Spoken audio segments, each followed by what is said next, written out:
সুপ্রিয় শিক্ষার্থীরা, এ পর্যায়ে আমরা ইংলিশ ফার্স্ট পেপার যে রিয়ারেন্স সেটা কিভাবে লিখতে হবে বা সেটা আমরা পরীক্ষায় আসলে সেটা আমরা কিভাবে দেখব সেটা আমরা এখানে আলোচনা করব। তো দেখো, রিয়ারেন্স খুবই সহজ। এখান থেকে জাস্ট এই প্রশ্ন তোমাদের এইভাবে থাকবে, এখানে অগোছালোভাবে থাকবে, 8টা সেন্টেন্স থাকবে। এগুলো সুন্দর মতো গুছায় লিখতে হবে, মানে সিরিয়াল বাই সিরিয়াল লিখতে হবে, সিরিয়াল অনুযায়ী লিখতে হবে, একটার পর একটা আর একটার পর একটা, মানে একটার সাথে আর একটা সাদৃশ্যপূর্ণ থাকতে হবে। তো তোমাদের প্রথমেই এই যে সেন্টেন্সগুলো থাকবে এগুলা সুন্দর মতে 2 থেকে 3 বার পড়ে নিবা। পড়ে নিলে তোমাদের একটা আইডিয়া আসবে যে এটা আসলে কিসের উপরে ভিত্তি করে দেওয়া হয়েছে। যেমন আমি যদি এখানে প্রথমেই পড়ি, যে এখানে বলছে the first friend climbed up a tree, the latter could not climb up a tree, suddenly a bear come once upon a time, তারপরে he thought him to be dead, then the bear went away, they were talking about their love for each other, he did not find any way.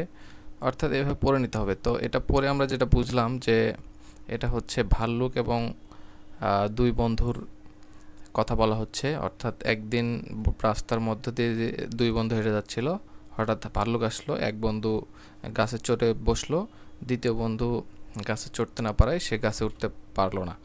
এরকম যে গল্পটা আছে সেই অনুযায়ী এটা দেওয়া হচ্ছে। সেটা আমরা প্রাথমিক 2 থেকে 3টা সেন্টেন্স পড়ার পরেই বুঝতে পারলাম। তো তোমরাও এটা করবে, যে রিয়ারেঞ্জে আসুক প্রথমে এটা পড়ে নেবে। তো দেখো, এখানে আমরা প্রথমে অ্যান্সার করছি। এখানে দেখতে হবে যে আমাদের কোন সেন্টেন্সটা আগে যাবে। দেখো, এখানে ওয়ান্স আপন এ টাইম যদি কোনো সেন্টেন্সে থাকে সেটাই সাধারণত প্রথমে বসাতে হয়, এবং জন্ম তারিখ যদি থাকে সেক্ষেত্রে জন্ম তারিখ সংখ্যাগুলো আগে বসে যায়। এখানে দেখো, যেহেতু once upon a time a friend were passing a forest, তাহলে আমাদের সি নাম্বারটা হবে হচ্ছে প্রথমে, আমরা এটা প্রথমে বসাবো। তো প্রথমে বসবে হলো সি। তারপরে হচ্ছে দেখো, they were talking about their love for each other, তারা কথা বলছিল একে অপরের প্রতি, লাভ ফর ইচ আদার, তাদের ভালোবাসা, একে অন্যের প্রতি যে ভালোবাসা সে ব্যাপারে তারা কথা বলছিল। তো তারপরে হচ্ছে আমরা যদি ই নাম্বারটা বসাই, সি এর পরে হবে হচ্ছে ই। তারপরে যদি আমরা দেখি এখানে বি নাম্বারটা, সাডেনলি হঠাৎ এ বিয়ার কেম হেয়ার, তো তারপরে একটি বাঘ সেখানে চলে আসলো, তার মানে ই এর পরে আমরা বসাবো হলো বি। তো তারপরে দেখো, the first friend climb up a tree, অর্থাৎ বাঘ চলে আসার পরে প্রথম বন্ধু গাছে চড়লো। The latter could not climb up a tree, তাহলে বি এর পরে দেওয়া হচ্ছে এ। তারপরে দেখো, আমাদের এ দেওয়া হয়ে গেল। এখন আমাদের দেখতে হবে হি did not find any way, অর্থাৎ দ্বিতীয় যে বন্ধুটা ছিল সে কোনো উপায় খুঁজে পেল না, তার মানে এরপরে হবে হলো এফ। জি নাম্বারটা দেখো, দ্য বিয়ার, এফ এর পর জি হবে না, আমাদের এফ এর পর এইচ নাম্বারটা দেখতে হবে। He lay down on the ground and feigned dead, তো সে হচ্ছে ভূমির উপরে শুয়ে পড়ল এবং মৃত ব্যক্তির মতো ভান করলো, অর্থাৎ ফরেন ডেড। তাহলে এফ এর পরে হচ্ছে আমাদের হবে হলো এইচ। তো দেখো, এখানে আমাদের সবগুলো কমপ্লিট হয়ে গেছে।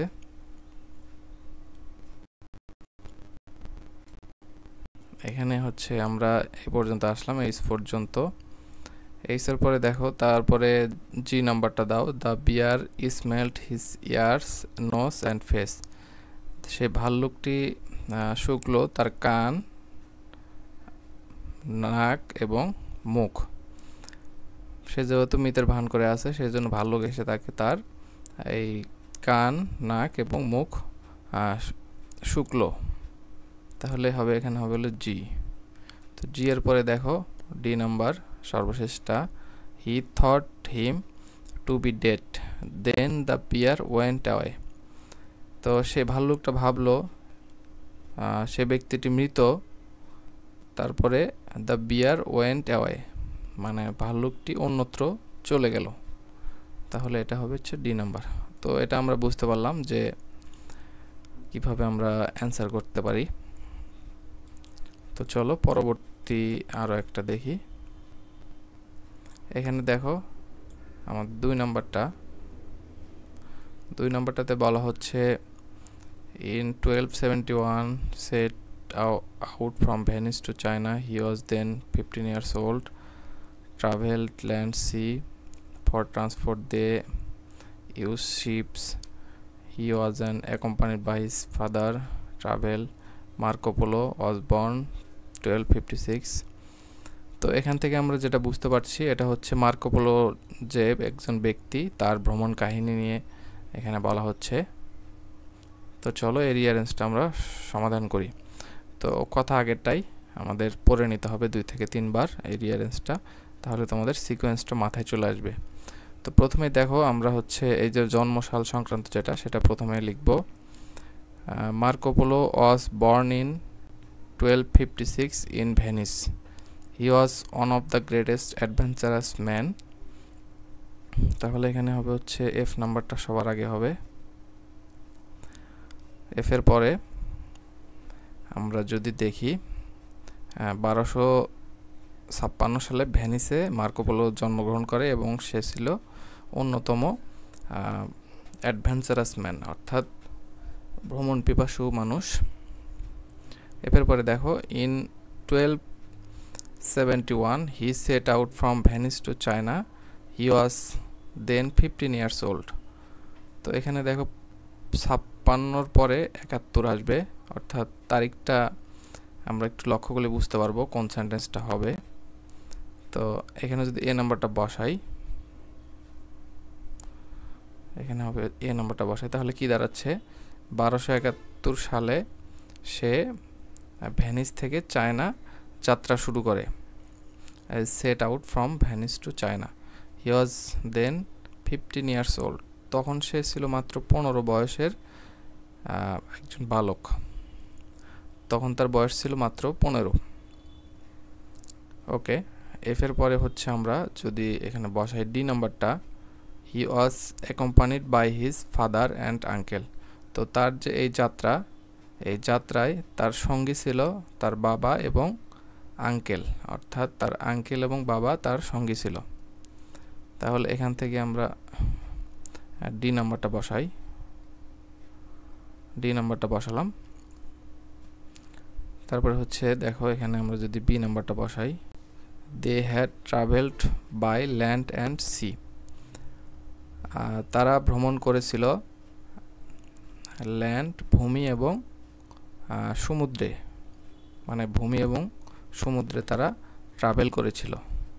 তো ডি এর পরে হচ্ছে আমরা বসাবো হলো B.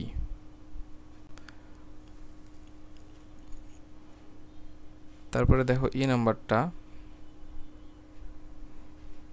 They also travelled over mountain and across desert. অর্থাৎ এই যে এই লাইনের পরে আমরা বুঝতে পারলাম যে তারা ল্যান্ড এবং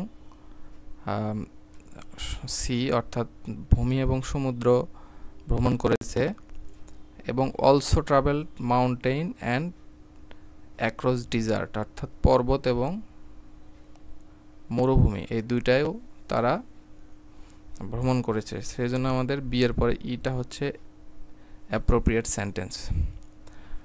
তো সিকোয়েন্স অনুযায়ী আমাদের বি এর পরে ই হবে। তারপরে দেখো actually at that time journey was very difficult because of no speedy vehicles. তো এর পরে আমরা বসাবো হলো এইচ নাম্বারটা বসাবো। মূলত সেই সময় ভ্রমণ ছিল খুবই কষ্টসাধ্য বিষয়, কারণ কোনো দ্রুতগতির যানবাহন ছিল না। সেই জন্য আমাদের এখানে বলা হচ্ছে জার্নিটা খুবই ডিফিকাল্ট ছিল। তো 8 নাম্বার হয়ে গেল। তো 8 এর পরে দেখো সি নাম্বারটা, for transport they had used ship, camels and horse and donkeys. অর্থাৎ শিপ, জাহাজ, ক্যামেল, উট, হর্স, ঘোড়া এবং ডনকি, গাধা তাদের ট্রান্সপোর্ট শিপ হিসেবে ব্যবহার করতো, অর্থাৎ যানবাহন হিসেবে এগুলোই ব্যবহার করতো। তাহলে এইসের পরে হচ্ছে আমরা সি নাম্বার দিলাম। তো সি এর পরে হচ্ছে it took the Polos over 3 years to reach China. তো এই জার্নিতে তাদের 3 বছর লেগেছিল চায়না যেতে। তো সর্বশেষ হচ্ছে আমরা এখানে জি নাম্বার দিলাম। তো এইভাবে যদি বুঝে বুঝে করো তাহলে সহজ হবে। দেখো এখানে অ্যান্সার দেওয়া আছে, আমাদের ওই অ্যান্সারটাই। তো নেক্সট হচ্ছে আমাদের এখানে দেখো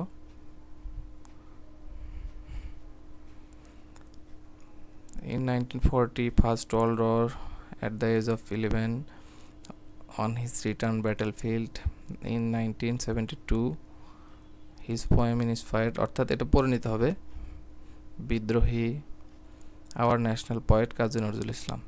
তো এখান থেকে আমরা যেটা বুঝতে পারলাম সেটা হচ্ছে যে আমাদের কাজী নজরুল ইসলামের জীবনী সম্পর্কে এখানে আলোচনা করা হয়েছে। সো চলো এখানে দেখো 8 নাম্বারটা কি বলা হচ্ছে, our national poet Kazi Nazrul Islam was born in 1306 BS and 1899 AD at Churulia. তো এখানে প্রথমটা হবে হচ্ছে আমাদের 8 নাম্বার, যেহেতু জন্মসাল এটাই হবে প্রথমে। আমাদের জাতীয় কবি 1306 বঙ্গাব্দের 1899 খ্রিস্টাব্দে চুরুলিয়া জেলার বর্ধমান গ্রামে জন্মগ্রহণ করে, চুরুলিয়ার বর্ধমানে জন্মগ্রহণ করে। তো এটা হচ্ছে আমাদের 8 নাম্বার। 8 এর পরে হচ্ছে দেখো এখানে হবে হলো বি নাম্বারটা। তো এই 8 এর পরে অ্যাপ্রোপ্রিয়েট সেন্টেন্স আর নাই, সেটা হচ্ছে আছে শুধু বি নাম্বারটা। At the age of 11 he showed his poetic genius. দেখো এখানে 11 বছর আগে, মানে 11 বছর বয়সে, 11 বছরের আগে অর্থাৎ 9, 10 বা 8, 7 বছর বয়সে তার কোনো উল্লেখযোগ্য কোনো ঘটনা নাই। তো এখানে জাস্ট একটা সেন্টেন্সে আছে তার জন্মের পরের ঘটনা, সেটা হচ্ছে বি নাম্বারটা। সো আমাদের এখানে বি নাম্বারটা হলো অ্যাপ্রোপ্রিয়েট সেন্টেন্স। তো এখানে হচ্ছে আমরা বি বসাই দিলাম। বি এর পরে দেখো আমাদের এ নাম্বারটা, in 1914 when the first world war broke out he wanted to join army. At the age of 19 he joined the army as an ordinary soldier। অর্থাৎ 1914 সালে যখন প্রথম বিশ্বযুদ্ধ শুরু হয় সে আর্মিতে জয়েন করে। at the age of 19 he joined the army, অর্থাৎ তার ইচ্ছা হয় সে আর্মিতে জয়েন করবে এবং 19 বছর বয়সে সে একজন সাধারণ সৈন্য হিসেবে সে আর্মিতে জয়েন করে। তো বি এর পরে হচ্ছে আমাদের হবে এ নাম্বারটা। তো এ দিলাম আমরা, এ চলে গেল। সি নাম্বার দেখো, on his return from battlefield he gave up the sword for the pen and began to write poems। তো এই ব্যাটেলফিল্ড অর্থাৎ যুদ্ধক্ষেত্র থেকে সে ফিরে সে তরোয়াল ফেলে কলম নিল এবং পুনরায় কবিতা লেখা শুরু করলো। অর্থাৎ যুদ্ধক্ষেত্রের পরের ঘটনা হচ্ছে সে তরোয়াল ছেড়ে কলম তুলে নিল এবং কবিতা লেখা শুরু করলো। তাহলে সি এর পরের ঘটনা হলো এ।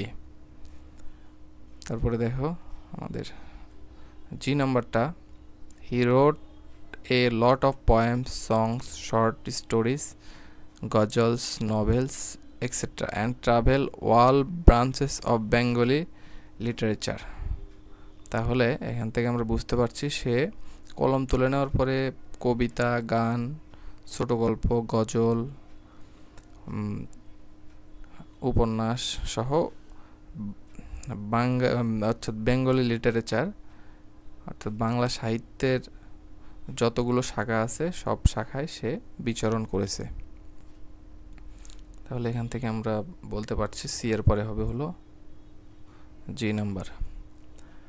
তো তারপরে দেখো E number, his poem inspired our freedom fighters in the liberation war of Bangladesh. তার কবিতা ছিল আমাদের মুক্তিযোদ্ধাদের জন্য ইন্সপায়ার্ড অর্থাৎ সঞ্জীবনী শক্তি অর্থাৎ মোটিভেশন ছিল আমাদের মুক্তিযোদ্ধাদের জন্য।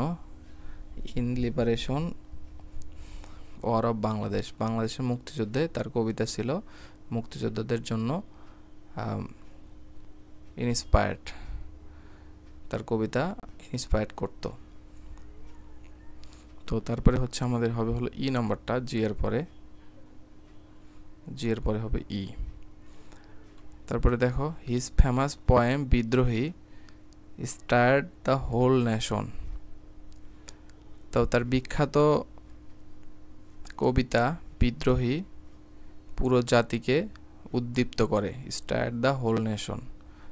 তো বিদ্রোহী কবিতাটা জাতির জন্য একটা অনুপ্রেরণা। এর পরে হচ্ছে আমাদের এফ।